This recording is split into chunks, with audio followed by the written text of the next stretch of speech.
ওই চুদির ভাইয়ের এত বড় সাহস! হ্যাঁ গো পটুদা, ওই চুদির ভাইটা আমার বোর কাছে কি কান ভাঙিয়েছে। শালা বাড়াচোদা ছেলে এইভাবে যে আমার পুঙ্গা মেরে দেবে তো আমি ভাবতেও পারিনি। কাল রাতে বাড়ি ফেরার পরেই দেখো বউ আমাকে পুরো কেলিয়ে থেতে করে দিয়েছে। কিন্তু লেওরা, তুই কোথায় কি করে বেড়াতলি সেটা ফাটা দেখলো কি করে? ওটা তো আমি বুঝতে পারছি না গো, কি করে এই চুদির ভাইটা দেখলো। আর জানো পল্টুদা, আমার বউ আজকে সকালে আমাকে ডিভোর্সও দিয়ে দিয়েছে। ওই এক চুদির ভাইয়ের জন্য আমার পুরো সংসারটা ভেঙে গেল। আমি ওই শান্তির ছেলেকে ছাড়বো না পল্টুদা।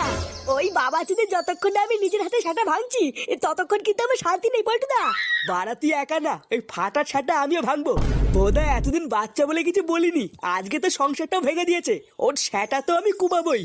হ্যাঁ পল্টুদা, ও আমার হাতে ক্র্যাশ ধরেছে তো। আমি যদি ওর শাটায় 3টে সেলাই না ফেলি আমার নামে লাগছে না। 3টে সেলাই হবে না, এবারও লেওড়াটাই গোড়ার থেকে